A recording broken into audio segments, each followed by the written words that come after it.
Férias judiciais são sinal de paragem da justiça. O que acontece no verão? O que se passa no corredor dos tribunais? Há juízes e outros profissionais a trabalhar? É este o tema do episódio de hoje. Contamos para isso com a presença do juiz de direito, o doutor Fernando Andrade, colocado no Tribunal de Execução de Penas de Coimbra, atualmente em comissão de serviço no Conselho Superior da Magistratura. Este é um podcast da Renascença que resulta de uma parceria com a Ordem dos Advogados. Tenho por isso comigo o doutor João Massano, bastonário da Ordem dos Advogados. Muito obrigada aos dois pela presença e vamos começar pelo óbvio, que é, afinal de contas, o que é que são as férias judiciais? Muito obrigado pelo convite, é um gosto muito grande estar aqui a partilhar algumas reflexões sobre este tema. E, de facto, o tema das férias judiciais é um daqueles temas que recorrentemente aparecem associados a alguns mitos sobre a atividade judiciária. E acho que este programa pode ter o condão de esclarecer algumas destas questões. A primeira questão que aparece muito associada é: os tribunais encerram no Natal, na Páscoa e durante 2 meses no verão. O que dá muitas férias. O que dá muitas férias. Primeiro, basicamente, as pessoas acham que os juízes não fazem nada. Portanto, têm ali uns meses em que estão a passear. Sim. Existe muito esta ideia. Primeira questão muito objetiva é: neste momento não existem 2 meses. Estamos a falar de um período no verão que vai de 16 de julho a 31 de agosto. Depois há alguns dias no período de Natal, designadamente de 22 de dezembro a 3 de janeiro, e de domingo de Ramos a segunda-feira seguinte. Portanto, um período de cerca de uma semana. Seguinte à Páscoa. À Páscoa, exatamente. Portanto, cerca de uma semana. O que acontece é que os tribunais não param neste período. Não param. Há aqui que fazer uma distinção muito importante sobre isto, que tem a ver com a natureza dos processos. Processos urgentes e processos não urgentes. O que acontece verdadeiramente, e isso é algo que devemos dizer, é que os processos não urgentes, os prazos interrompem e, em regra, as diligências não se realizem. Não existem atos praticados naqueles processos. Só que existe... Se calhar só dizer que atos é que são para as pessoas perceberem. Que atos é que estamos a falar? Nós podemos falar nos processos urgentes, normalmente aquilo que é mais normal e de percepção em termos de senso comum. No crime, estamos a falar de processos que contendem com direitos, liberdades e garantias. Imaginemos situações em que há processos crime em que há arguidos presos preventivamente. Esses processos assumem sempre natureza urgente. Imaginemos situações de arguidos detidos, que têm que ser apresentados num juiz no prazo de 48 horas. Imaginemos situações designadamente... Só para explicar às pessoas a diferença entre detenção e prisão, porque as pessoas às vezes têm dificuldade em perceber a diferença, já para percebermos o que é que estamos a falar. Sim. Há aqui situações, estes direitos, liberdades e garantias, nós temos situações em que pessoas estão em cumprimento de pena de prisão e, nesse caso, podemos ter processos urgentes nos tribunais de execução de penas de prisão, em que, por exemplo, será necessário apreciar liberdade condicional. Imaginemos um caso concreto em que há uma liberdade condicional em que aquele marco da pena, designadamente o meio ou os 2/3 da pena, coincide com o período de férias judiciais, o que é comum. Isso implica que haja um juiz que, naquele período de férias, e como isso é um processo urgente contende com eventual liberdade de alguém, tem que apreciar a liberdade condicional, por exemplo. Depois temos uma detenção, e uma detenção tem que ser aquela pessoa que, no âmbito do inquérito, o juiz de instrução é chamado a intervir para apreciar sobre o interrogatório judicial para eventual aplicação de uma medida de coação. E, evidentemente, aliás, esse processo tem uma natureza tão urgente que mesmo durante o ano, e tendo em consideração este prazo de 48 horas, quando o sábado é precedido de um feriado, nessa altura tem que haver um juiz que esteja apto a validar esse tipo de situação. Portanto, isso acontece no período de férias judiciais e até acontece em algumas situações durante o ano por causa desse prazo de 48 horas.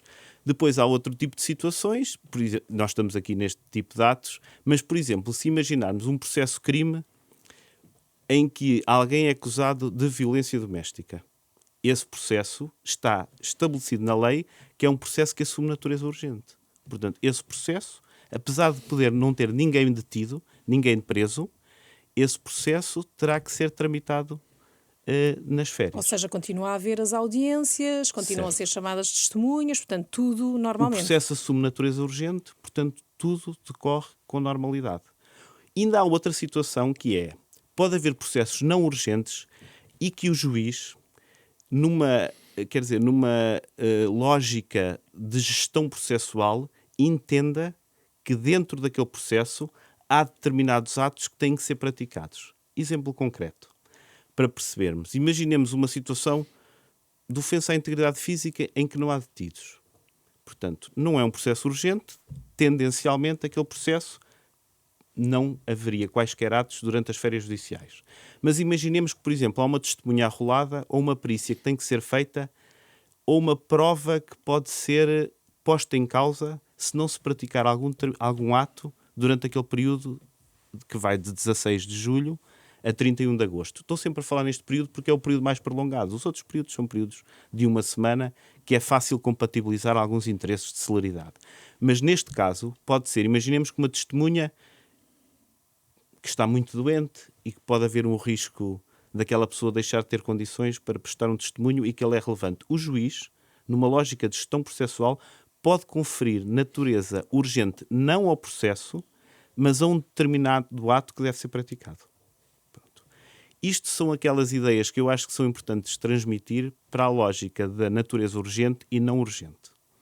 Depois, claro que eu estou aqui a falar do crime, também tem a ver um bocadinho com a formação profissional, como eu estive sempre ligado a processos de crime, mas evidentemente... Mas há as providências cautelares. Evidentemente, e no âmbito de processo de crianças e jovens, imensos atos que têm que ser praticados, e também no trabalho, providências cautelares. Os acidentes de trabalho. E os acidentes de trabalho, evidentemente. E no comércio, que é uma jurisdição em que eu nunca trabalhei, mas sei que a grande maior parte dos processos assumem natureza urgente. Portanto, a maior parte, assembleias de credores, uma série de diligências, têm que ser realizadas neste período. Uhum. E se fizermos então a tal conta global, são 20 e quantos dias, ou são os tais 2, 3 meses? Quantas férias é que tem o juiz? E vamos falar do juiz hoje, embora existam outros operadores judiciários, mas também podemos olhar depois para os advogados. E esses coitados não têm férias. Exatamente, mas também já lá vamos, até para as pessoas também perceberem. Podemos fazer um exercício que é este. Nós temos férias judiciais de 16 de julho a 31 de agosto. E depois temos de 22 a 3 e depois aquela dita semana nas férias da Páscoa. Nós, se pensarmos nestes períodos, principalmente no verão, que é quando o período é mais longo, temos, resumidamente, 1 mês e meio. Os dias úteis são o que são. Nós temos que pensar que as férias, outro mito que é preciso desconstruir, as férias judiciais não são as férias dos juízes. Para que seja mais claro e para percebermos todos, o sítio onde eu estou colocado, que é a comarca de Coimbra, organiza turnos judiciais. Os turnos judiciais, normalmente, são turnos que são feitos tendo em consideração a especialização. Nós, hoje em dia, temos muita especialização nos tribunais e, como é evidente, faz todo sentido que o juiz que vai fazer os turnos durante as férias judiciais esteja familiarizado com as questões que é o seu cotidiano. Não faria muito sentido eu, juiz que estive numa central crime, na execução de penas de prisão, fosse chamado a tramitar processos do Tribunal de Comércio. Teria muita dificuldade e, portanto, não é isso. Portanto, há uma organização que estabelece os períodos de férias que as pessoas têm o direito de gozar e, portanto, aquela contabilidade que nós devemos fazer, devemos sempre pensar que neste período de 1 mês e meio, os juízes têm esta obrigação, que é uma restrição no seu direito de férias, de gozar o período de férias, que normalmente é de 22 dias úteis, pode ser mais de acordo com a idade, com o tempo de serviço, pode ser normalmente é de 22 a 25 dias úteis, mas para que um juiz possa gozar naquele período em que é obrigado a gozar, que vai de 16 de julho a 31 de agosto, 22 dias úteis, é muito difícil. É muito difícil. E eu vou explicar porquê. Porque o juiz tem que fazer o período de 1 semana de turno e isto tem que estar 1 semana como suplente. O que implica, vou dar o meu caso Já concreto. estamos a falar em 15 dias. Quer dizer, uma semana pode não ser 15 dias. Uma semana é de trabalho efetivo. Isso sem margem para dúvidas. A outra, o juiz o que é que tem que fazer, que é o que eu faço e acho que quase os juízes todos fazem, é estar de prevenção, porque de repente pode ser preciso ser chamado a fazer trabalho efetivo, caso o juiz que está a assegurar o trabalho urgente tenha alguma circunstância que o impeça de exercer o trabalho. Eu, nos meus 25 anos de serviço, grosso modo, aconteceu-me isso 2 vezes.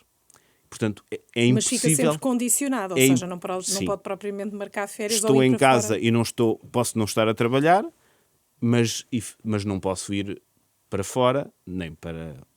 Tenho que estar por perto para perceber, até porque de um dia para o outro pode acontecer. Por exemplo, uma circunstância que me aconteceu e que me levou a ter que ocupar o lugar do colega foi o falecimento do pai de um colega e que fez com que eu, de um dia para o outro, fosse avisado e tive que assumir as funções. Portanto, dentro deste período de 16 de julho a 31 de agosto, se um juiz quiser gozar 22 dias úteis, como tem direito, é muito difícil colocar esse período pensando que tem uma semana de trabalho efetivo.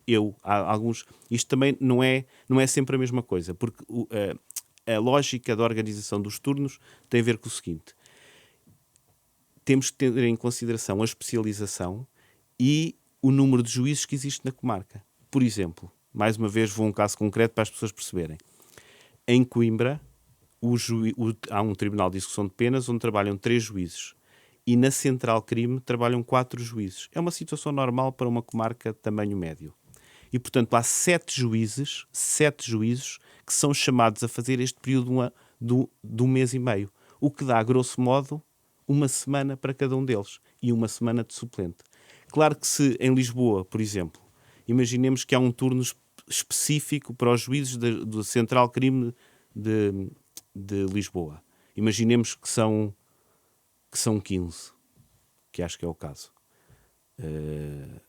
Não sei em concreto, mas esses dias são a dividir por todos. Portanto, isto depende de comarca para comarca. Eu dei a minha experiência, tendencialmente pode acontecer isto, mas pode haver sítios, evidentemente, em que o período de turno e o período de suplência seja mais pequeno ou eventualmente maior. Mas diga-me só o seguinte, as férias e relativamente, por exemplo, como é que um juiz quantos dias é que tem que obrigatoriamente gozar no tal período de 16 a 31? Acontece em algumas circunstâncias que o juiz tem direito a gozar 22 dias úteis seguidos. Uhum. O que acontece normalmente é que, por vezes, isso é, dadas as circunstâncias que eu acabei de enunciar, impossível. E então, isto é um trabalho de organização que passa primeiro pelos presidentes das comarcas e depois por uma homologação do Conselho Superior da Magistratura. Todas as férias?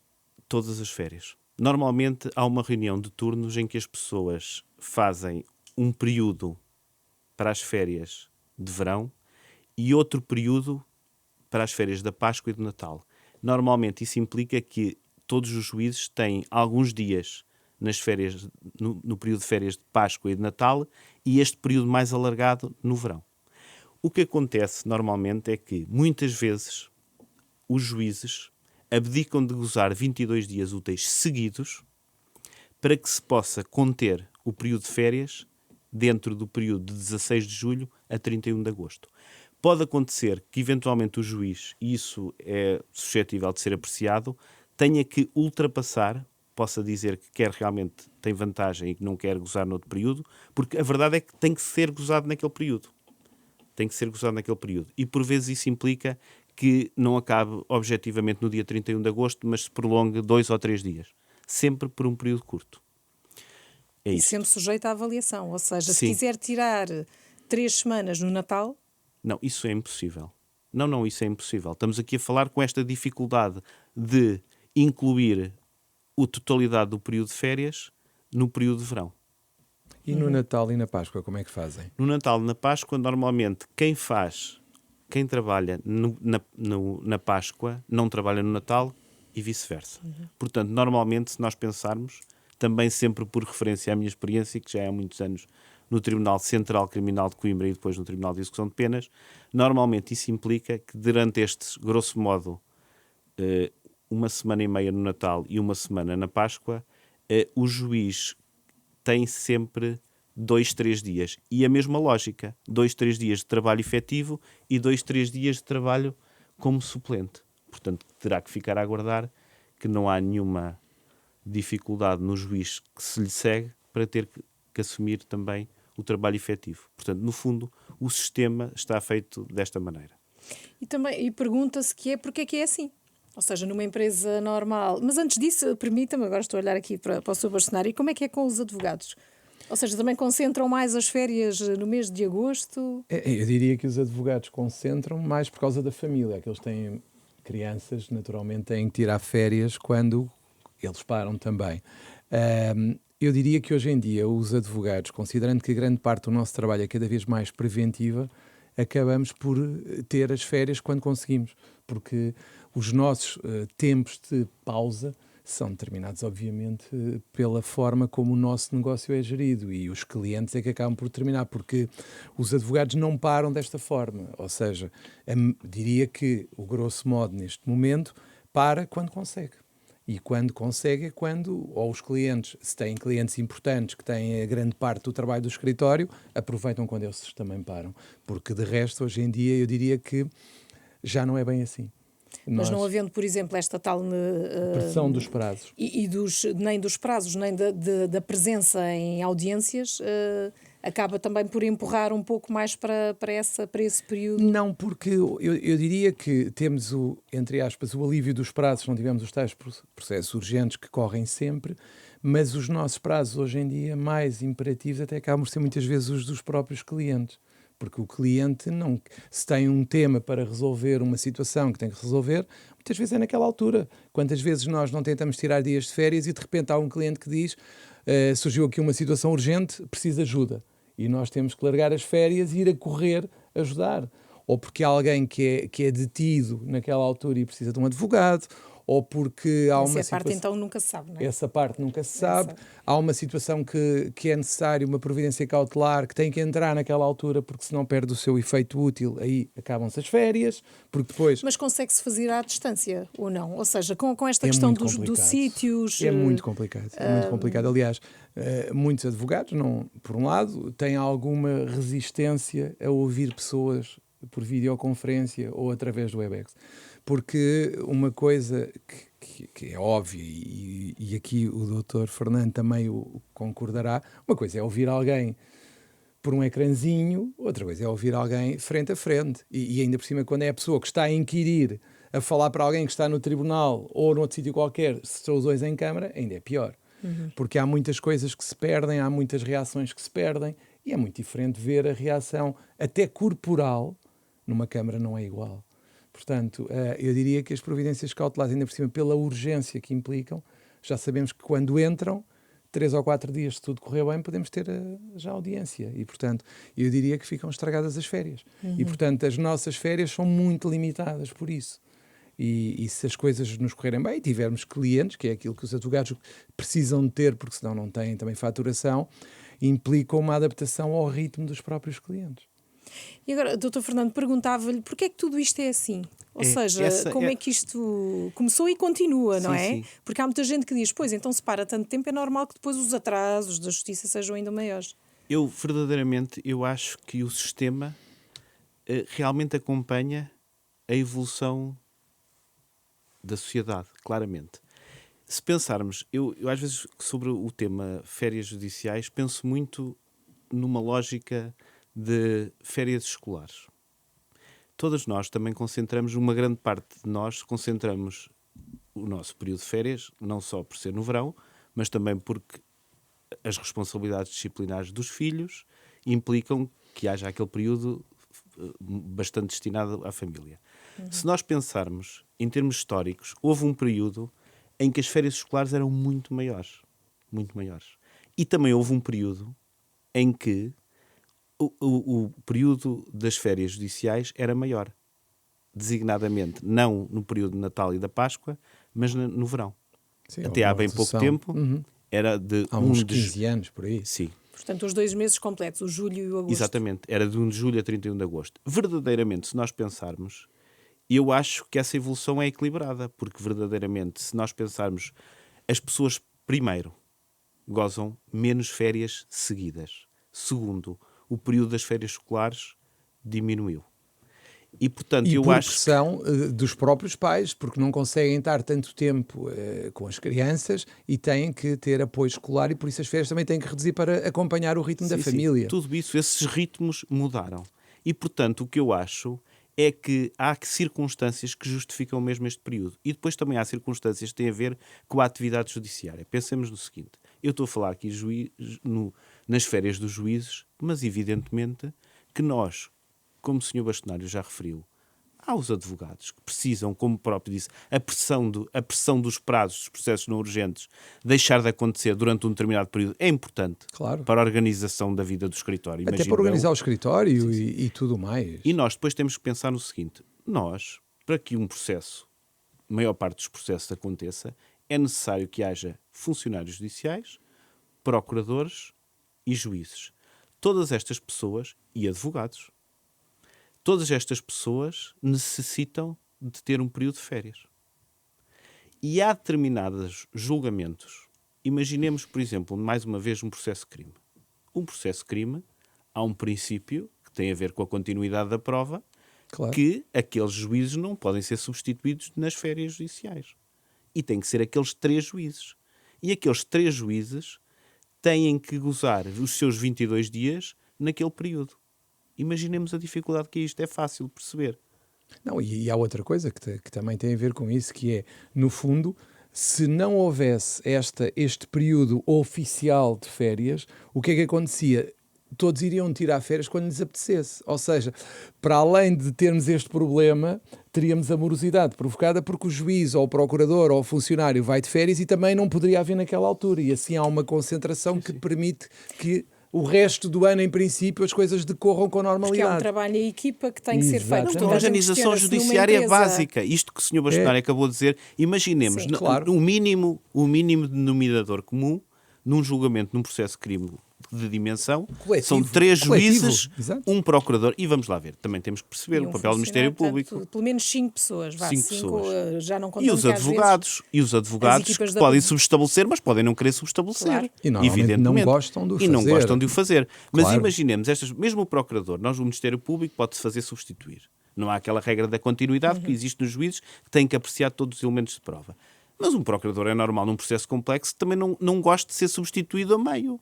Há ali uma quebra de continuidade de apreciação. Até porque a percepção é diferente. É uma pessoa que conhece o processo e muitas das vezes os advogados também não querem ser E, substituídos. portanto, é uma equipa Claro, que é uma tem equipa, que repare, uma trabalhar pessoa- sempre ao mesmo tempo. Não é? E se Sim, cada, uma temos destas, todos de trabalhar na mesma altura. se cada uma destas pessoas pudesse beneficiar livremente e não houvesse esta restrição, que se justifica evidentemente, se não houvesse isto seria caótico durante o ano todo. Seria caótico, porque isto teríamos que andar sucessivamente a conciliar. Estou a falar no crime porque, pronto, estamos a falar dos coletivos, mas há Não, muitas e- outras situações. E tivemos uma situação que está em cima da mesa em que esse tema é o tema, ou seja, a continuidade, por exemplo, do mandato do advogado num processo tem vindo a levar a outras situações mais complicadas de gestão no processo marquês. Ou seja, o facto de ser o mesmo advogado é óbvio que é um benefício para o cliente. E o mesmo se passa do lado do juiz, de ser o mesmo magistrado, obviamente. E depois também só uma nota. Há aqui uma circunstância também menos conhecida, quer dizer, mais do judiciário, que é os movimentos judiciais de substituição de juízes, substituição de procuradores e de funcionários ocorre normalmente entre maio e junho, mas a colocação dessas pessoas ocorre normalmente em setembro. O que faz com que também haja aqui algum tipo de reorganização. As pessoas tendem a tentar acabar as coisas até aquela altura, sabendo que se vão mudar de tribunal, vão mudar de jurisdição, aquele período de férias também é um período normal de reorganização pessoal e de funcionamento do tribunal. E, portanto, porque isto também existe. Um bocadinho também, por isso é que eu fiz aquela lógica escolar. Como as pessoas, quando mudam de escola, quando mudam de ciclo escolar, organizam uma série de coisas. E, portanto, eu acho que este período de férias verdadeiramente, em termos de organização, é fundamental. E dos que há pouco falávamos, reorganização de escritórios, organização para quem pode mudar, mas até para quem tem os processos em mãos e está a trabalhar, mesmo que não seja urgente e não esteja envolvida em nenhum processo urgente, aproveita por dar andamento também às pendências e àquilo que tem em mãos, porque é para isso também que este período serve. Sim, pode acontecer. As pessoas pode acontecer, apesar de haver o período de férias ser obrigatoriamente gozado neste período das férias judiciais de verão. Apesar dos turnos, eu também dei aquele exemplo, mas verdadeiramente o exemplo que eu dei de Coimbra, em que eu tenho uma semana de turno e uma semana de suplente, não é, normalmente as pessoas têm menos dias de turno, mas pode acontecer isto. Se de facto sobrar algum desse período, ficando evidentemente ao critério do juiz, pode beneficiar disso se Quer tiver um estudar mais o processo. processo e ver as Pode coisas haver, com outra calma, não é? exatamente, pode acontecer isso. Por exemplo, muitas vezes nos processos crime, processos grandes, eu vejo muitas vezes juízes marcarem leituras, e com certeza o Sr. Bastonário também já se apercebeu, leituras de acórdãos para os primeiros dias de setembro. Evidentemente que esses acórdãos não foram feitos e esses julgamentos acabaram nos últimos dias. Evidentemente que esses processos não foram naqueles primeiros dias de setembro que foram elaborados. As pessoas aproveitam também, algumas vezes e em algumas circunstâncias, esse período para conseguir fazer algum estudo e acabar processos mais complexos. Isso é comum. Sim. É um período em que há muitas leituras de acórdãos nos processos de crime nos primeiros 15 dias de setembro. Isso tem muito a ver com isso. E também os do arranque, por exemplo, em julho, não é? Às vezes também antes desse período, ou já nos primeiros dias de período de férias, haver essa leitura, em casos até urgentes, não é? Sim, em que se Até fecha. porque os próprios advogados também aproveitam para concluir petições iniciais, etc. E há muitas que entram no início de setembro, porque também aproveitam as férias para pôr em dia coisas que não conseguiram fazer antes. Isso também acontece. Há um problema que acontece durante todo o ano, fora das férias, mas gostava de perceber também, porque há pouco falámos, não são só os juízes que gozam férias neste período, mas também nesta altura é difícil ter funcionários para aquilo que também continua a funcionar neste período de férias? Pois, também há turnos de funcionários, de acordo com a mesma... Há uma lógica de organização que tem a ver com o seguinte. Há um turno dos juízes e aqui também é uma nota que eu quero deixar, que é uma nota importante. Quando eu comecei há 2002, 2003, havia uma coisa, os turnos era verdadeiramente uma situação dramática para os juízes novos. Eu lembro-me que era uma coisa que me preocupava. Porquê? Havia muito menos especialização que há agora, não é? Com a reforma de 2014, nós percebemos que isso foi uma alteração muito substancial em termos de especialização. Então lembro-me, principalmente os juízes que se iniciavam, tinham normalmente em comarcas pequenas e normalmente em círculos pequenos, na altura eram círculos, e normalmente os turnos organizavam por círculos. Nós éramos chamados a fazer tudo. Eu lembro-me perfeitamente que éramos chamados a fazer trabalho. Lembro-me uma providência cautelar logo no primeiro tempo que tive, uma providência cautelar de trabalho, que era uma coisa muito difícil, muito exigente, porque estávamos numa comarca pequena, nunca tínhamos trabalhado um ano efetivo num tribunal de trabalho e depois éramos chamados... Isso não existe. Isso atualmente não existe.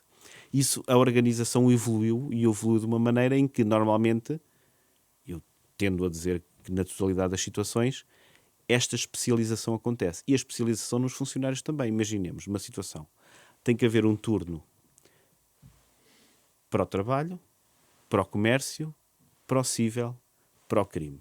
Claro que isso pode não ser especificamente para cada tribunal. E os funcionários têm que acompanhar esta lógica. Normalmente os funcionários são mais eficazes se também trabalharem naqueles processos e tiverem turno naqueles processos daquela área específica. Pronto. Isto foi uma evolução muito importante. Uma organização mais complexa, mas que se justifica por razões de eficiência e de qualidade do trabalho desenvolvido. Porque é muito exigente. Porque, por exemplo, nós de repente eu tenho sempre este exemplo na cabeça, ainda há pouco tempo, normalmente os juízes que estão colocados, eu, por exemplo, não faço só turno no Tribunal de Execução de Penas, faço também turno na Central Crime. E, por exemplo, de repente, nós podemos ter no turno uma coisa muito complexa e um processo que não conhecemos integralmente. É disso que eu lhe queria perguntar, se calhar antes de avançar por aí, no fundo, o que é diferente num juiz de turno? O que é que faz um juiz de turno? Porque ainda não falámos disso e temos estado a falar juiz de turno, e as pessoas perguntam, mas o que é isto? Um juiz de turno pratica atos de natureza urgente nos processos. E muitas vezes até pode praticar em processos que não são seus, certo? Muito claramente. Maioria, O exemplo que eu vou dar é paradigmático disto, por exemplo. eu agora mal comparando, só para as pessoas perceberem, se calhar é uma coisa que está em curso e há um bombeiro de serviço que é chamado para resolver. A situação mais emblemática que eu tive e mais exigente nos últimos anos, nos primeiros tempos, tinha a ver com a especialização. Éramos chamados a tratar coisas que não eram o nosso métier e era muito difícil. Mas agora, nos últimos tempos, em que eu faço turno no Tribunal de Execução de Penas, em que aprecio liberdades condicionais, uma série de incidentes que têm a ver com a execução da pena de prisão, mas também sou chamado a fazer os processos urgentes da Central Crime de Coimbra. E, por exemplo, o que aconteceu são processos que eu não conheço, não é meu. Eu, neste momento, já trabalhei lá, mas neste momento não trabalho na Central Crime de Coimbra. O que aconteceu foi que eu fui chamado a receber uma acusação de um processo que tinha muitos volumes, um processo muito grande, em que não há assim tantos em Coimbra, mas aquilo aconteceu, e é um despacho que se deve dar, que é o receber a acusação, é uma coisa complexa, porque há meios de prova, há perceber as medidas de coação, revisão de medidas de coação, uma série de coisas, de um processo que eu não conhecia. Eu lembro-me que pedi, verdadeiramente e confessando, eu pedi ajuda aos colegas que conheciam o processo. Fiz um telefonema, eram pessoas que eram mais ou menos conhecidas, e houve aqui alguma colaboração para me ajudar, porque de facto eu tinha um período muito curto, não era para fazer o julgamento, evidentemente isso nem eu podia, diziam sempre 3, mas tinha que apreciar meios de prova, escolher datas, e portanto este juiz, que era eu, não conhecendo aquele processo, apreciar medidas de coação, revisão de medidas de coação, uma série de coisas. Portanto, é um trabalho mesmo exigente. E com os tais prazos na mesma a correrem, né? De forma curta. Porque a verdade é que este processo tinha presos e, portanto, esta acusação tinha que ser recebida nesta data. E porque não havia maneira de dizer este processo deve ser concluído ao meu colega em setembro. Porquê? Porque aqui estamos a poupar tempo. Os prazos de prisão preventiva são curtos e, portanto, não podia estar ali. Eu fiz o turno, não sei, finais de julho, princípio de agosto, não podia dizer apresente-me ao meu colega em setembro para que ele receba esta acusação, porque este mês era importante. Sob risco, por exemplo, de expirarem prazos para uma determinada medida de coação. Exatamente. Preventiva, por exemplo. Este é um exemplo, acho que é fácil de perceber. E isto é exigente, isto gera alguma dificuldade e normalmente até aqui, principalmente no crime, às vezes, mas nem sempre é possível, a maior parte das pessoas das vezes admite que sim, algum tipo de colaboração com a pessoa que conhece o processo. E só está um juiz só, quando fala do turno, ou também dependendo das zonas do país, por exemplo, olhamos aqui para Lisboa, Campos de Justiça, pois, não é? Deve haver mais. Eu imagino que para dar resposta tem que haver mais. Eu estou a falar, o meu caso, estou a dar estes exemplos, que é a situação que eu conheço bem de Coimbra. Mas imagino que esta organização, que é uma organização grande, imaginemos aqui tem que haver seguramente pessoas só à Central Crime, por exemplo, aqui em Coimbra, o juiz que está no TEP também tramita os processos urgentes da Central Crime. Porque senão também imagino o que seria. Eu agora também vou dar este exemplo, que é, imagino que os 3 juízes que estão colocados em Coimbra não estavam integrados em mais nada. Isso implicava, o que é que isso implicava? Que se nós dividirmos 1 mês e meio por 3, dava 15 dias de turno e 15 dias de suplente. E, portanto, o juiz, se não integrasse desta maneira, ficava com o período de férias judiciais sempre indisponível. Portanto, este mito é elucidativo, que o período das férias judiciais pode ser mesmo uma coisa difícil de compatibilizar com as férias judiciais dos juízes.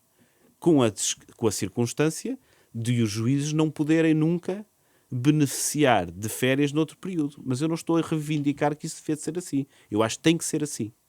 Mas não há dúvida que é uma restrição que deve acontecer, mas para que o sistema funcione. Eu respondendo, eu peço desculpa, eu admito que aqui em Lisboa, evidentemente, para que a resposta seja eficaz, na Central Crime tem que haver mais do que um juiz. Seguramente no TEP, por exemplo, em Coimbra trabalham 3 juízes. No TEP de Lisboa, que tem estabelecimentos prisionais com muito mais reclusos, deve haver um esquema de 1 ou 2 juízes no TEP e assim sucessivamente para todas as situações. Se olharmos para o cidadão, o que é que o cidadão faz neste período? Pensa, estamos de férias, portanto também não faço nada, não faço queixas, não faço nada.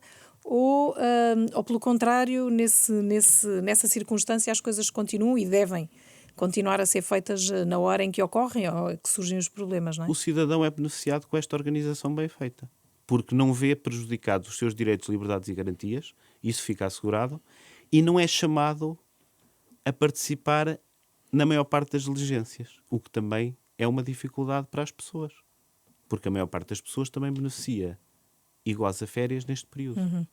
Isso implicava que, de facto, porque para além por assim dizer, dos operadores judiciários, portanto, advogados, funcionários, Ministério Público e juízes, evidentemente que a justiça é feita para o cidadão e pelos cidadãos, que também são chamados a estas diligências e que também lhes traz dificuldades acrescidas neste período.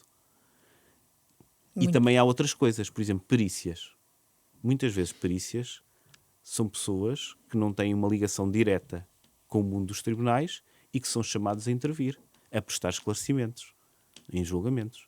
Essas pessoas também beneficiam. Portanto, há aqui um conjunto muito alargado de pessoas que teriam que estar com uma disponibilidade que este período de 1 mês e meio não se compadece, eventualmente.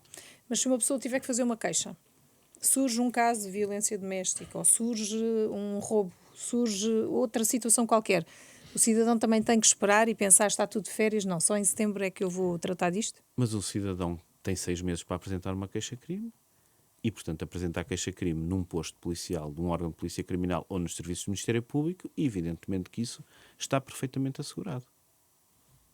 Está perfeitamente assegurado. Isso não há nenhum problema com isso.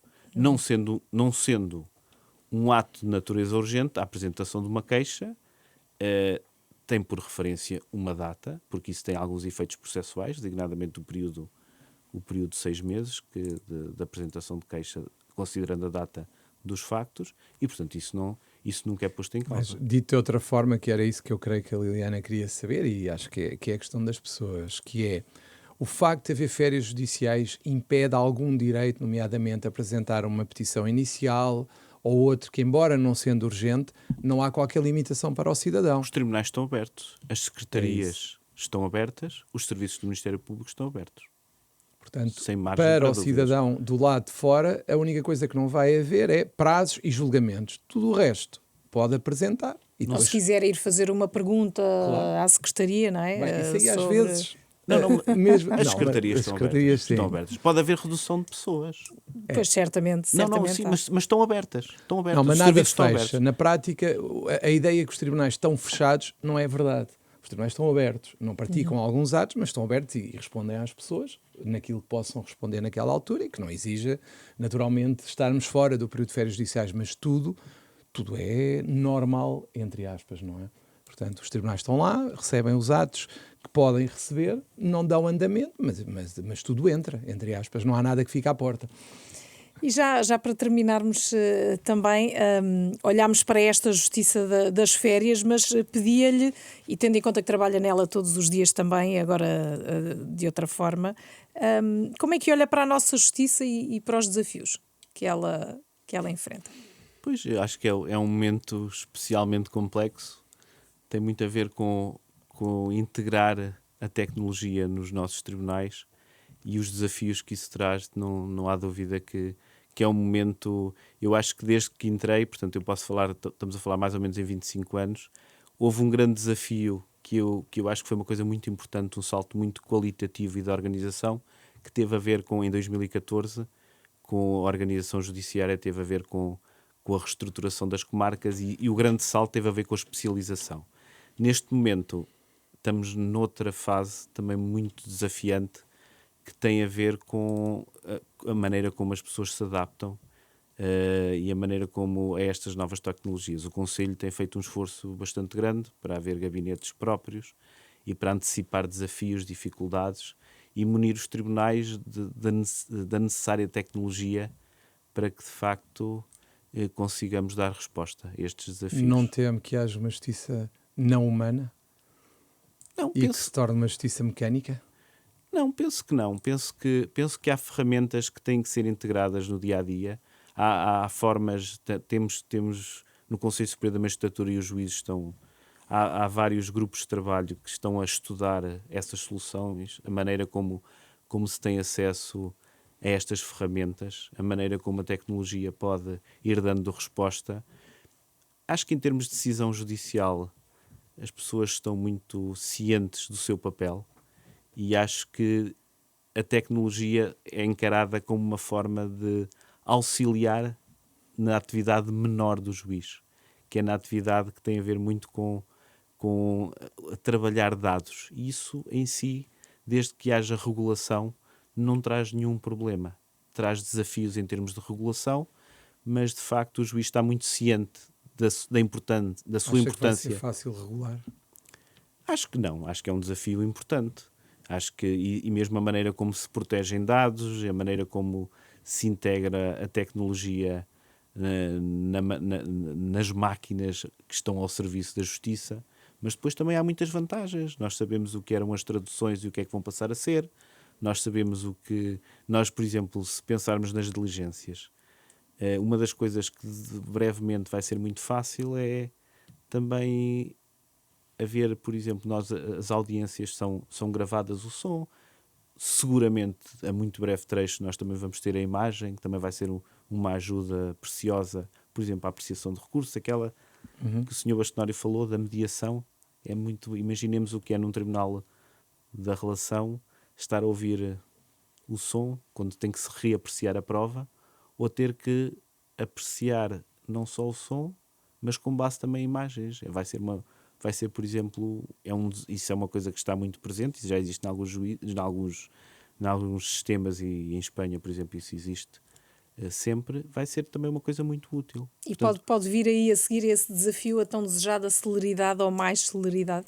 Pois, a celeridade não consigo ser tão taxativo por uma coisa. Depois também há novos desafios que têm a ver com regulação da forma como se descarrega, entre aspas, informação nos processos. Porque também a mão humana permitia que houvesse mais tento na maneira como se integrava textos nas peças processuais, nas decisões, nas acusações. E, portanto, a mão humana tinha uma justa medida. E eu espero que em breve nós consigamos alcançar isso. Porque este também é um desafio. Quando nós começámos, isto é engraçado que esta fase é assim. Quando nós começámos, eu ainda vi muitas decisões escritas à mão. E eu punha-me às vezes a ler coisas especialmente sucintas e especialmente bem escritas. E imagino que aquela mão não lhe apeteceria escrever 50 páginas quando poderia escrever 10. Claro.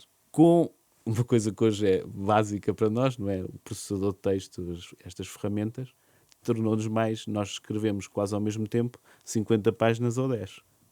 Não é? E não temos que ir copiar nada de ninguém. Nós vamos...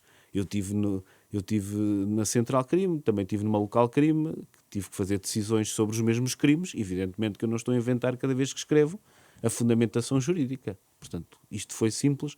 De repente, escrever 30 páginas demora ao mesmo tempo de escrever 5, porque daquelas 30, 25 estavam escritas por mim, mas estavam. Portanto, isto já foi um desafio. E se tornou que, quando os tribunais da relação se dissessem que está ali muito texto que não era importante, e por isso também há aqui desafios. Por exemplo, há o projeto Menos, que é um projeto conhecido, tem a ver com isto, com a maneira como a mão humana tem que lidar com informação em catadupa. E também há sistemas que cada vez mais arranjam soluções que têm a ver com limitações. limitações de articulados, limitações de acusações, limitação de número de testemunhas. E os juízes também têm que ter este tento. Este projeto Menos também tem um bocadinho a ver com isto. Tem a ver com a maneira como depois também se colige essa informação toda. Isso também se torna uma decisão que é uma decisão que é aceitável. Eu costumo dizer, é uma expressão por acaso que eu uso já há algum tempo, que é: os processos têm que ter escala humana. Têm que ter escala humana. Se não tiverem escala humana, há ali uma parte importante que ninguém vai ler, que ninguém se vai interessar. E nós não podemos perder esta escala humana. É isto que eu tenho a dizer sobre isto. Damos por terminada esta nossa conversa com o juiz Fernando Andrade e desejo-lhe boas férias. Muito obrigado.